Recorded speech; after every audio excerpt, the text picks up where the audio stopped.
जय हिंद साथियों, आप सभी को सेटिस्फाइड कोचिंग सेंटर में स्वागत है।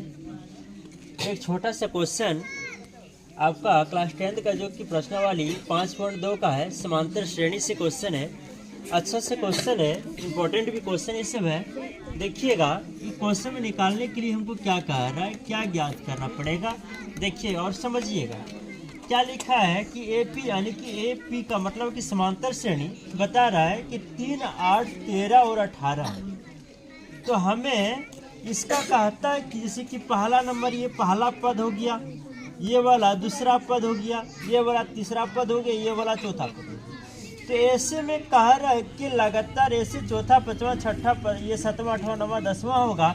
और ये कौन सा, इसे 3 है, 8 है, 13 और 18, इसके बाद इस प्रकार से चलते चलते जो 78 आएगा वो कितने नंबर में, सिंपल सी बात में, जो कितने नंबर में है। जैसे कि 1 नंबर में, 2 नंबर में, 3 नंबर में, 4 नंबर में, तो 78 जो होगा वो कौन सा पद होगा, 9वां होगा, 10वां होगा, 8वां होगा, 12वां होगा, 5वां होगा, कौन सा पद होगा वो निकलना है। तो पदों की संख्या हमको ज्ञात करना है कि अंतिम पद दिया है, कह रहा है कि सबसे लास्ट जो पद आपका 78 होगा ये कितने नंबर में होगा। तो सबसे लास्ट वाला पद को हम लोग बताए थे कि AN से जानते हैं, और पदों की संख्या को हम लोग N से जानते हैं। तो हमें देखिए वहाँ पे दिया है, तो कुछ जो दिया उसको लिख लेते हैं। इसमें दिया क्या है उस चीज़ को लिख लेंगे। दिया है, क्या दिया है कि देखिए इसको पहला पद कहेंगे।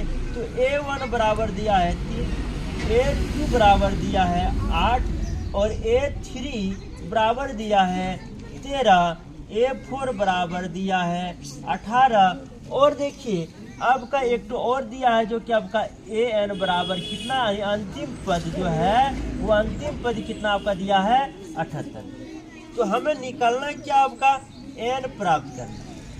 हमें निकालना क्या है, N प्राप्त करना है। तो N अगर ज्ञात करना है, N अगर हम लोग ज्ञात करेंगे, N अगर हम लोग निकालेंगे तो इसके साथ साथ देखिए D भी आपको पता नहीं है, तो हमें D भी निकालना पड़ जाएगा। तो चलिए सबसे पहले हम लोग को D निकाल लेते हैं। D का देखते मान कितना होता है। तो D ज्ञात करने के लिए सूत्र बताए थे कि D किस प्रकार से निकलता है। तो सबसे पहले हम लोग इसलिए D निकाल लेंगे तब हमारा ये निकलेगा।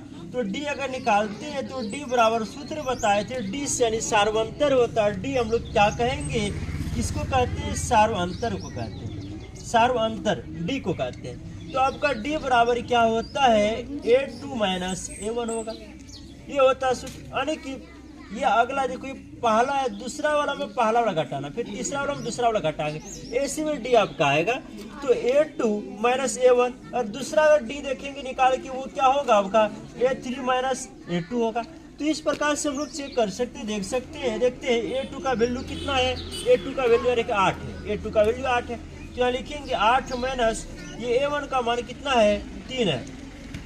8 में 3 जाएगा, कितना बच जाएगा, 5। यानी कि D का जो मान हुआ वो कितना हो गया, 5। इसमें भी देखते हैं ट्रैक करके क्या मेरा ये सार्वंतर, इसे बता दिया आपको ये समांतर श्रेणी है, समान अंतर होगा। तो कन्फर्म में होगा ही, A को निकाले तो कोई दिक्कत नहीं। अगर एक और ट्रैक करना है तो देख सकते हैं हम लोग। A3 बराबर देखिए कितना 13 है, तो यहाँ लिखेंगे 13।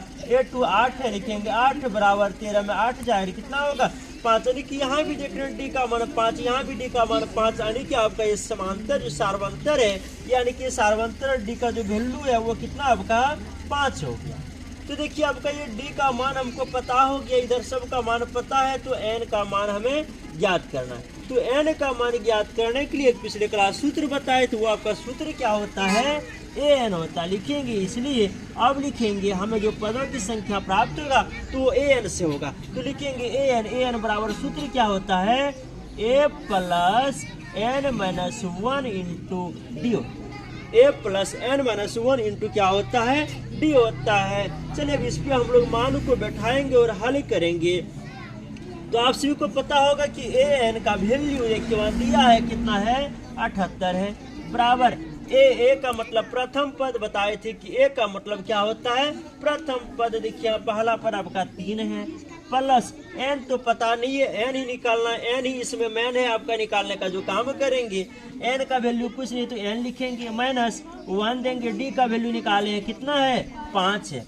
तो यहाँ लिखेंगे 78 बराबर 3 प्लस ये तो घटने का चीज नहीं है, तो क्या करेंगे, ब्रैकेट के बाहर वाले जो 5 इससे गुना कर दो।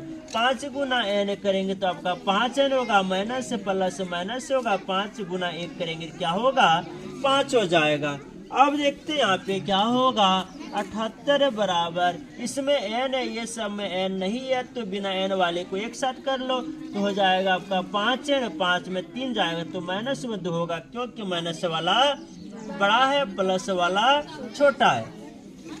ये हो गया। अब देखो 5n है ना, तो -2 को इधर ले आओ, क्योंकि इसमें n नहीं है, बिना n वाले को एक साथ, तो होगा 78 -2 इधर आके हो जाएगा +2 बराबर 5n लिखेंगे। आगे देखिएगा तब आगे क्या हो जाएगा, इधर देखते हैं हम लोग, ये दोनों 78 और 2 कितना हो जाएगा, 80 हो जाएगा, बराबर आपका 5n, यानी कि इसलिए हम लोग लिख सकते हैं सीधा करके 5n बराबर 80। 5 से जब 80 को कटाएंगे तो 16 पंच 80, n का वैल्यू कितना हो गया, 16 हो गया। यानी कि कह रहा है कि कौन सा पद होगा, तो पदों की संख्या क्या लिख आया आपका, n बराबर 16, यानी कि 16वां पद आपका क्या होगा, जैसे कि पहला पद में 3, दूसरा में 8, तीसरा में 13, ये चौथा में आपका 18 हो गया, 18 5 23, यानी कि डी का मतलब क्या 5 5 बढ़ते जाएगा, तो ये 4 नंबर में 18 है, तो इस प्रकार से 16वां नंबर में आपका क्या आएगा, 78 आएगा। यही आपका पूछ रहा था, तो ये आपका ये हो जाएगा, आंसर आपका ही हो जाएगा कि n का वैल्यू कितना हो गया, 16वां नंबर में आपका क्या आएगा, 78 आएगा। तो इस प्रकार से आपका ये क्वेश्चन जो है, ये छोटा सा सिंपल बन के तैयार हो गया आपका। ठीक है।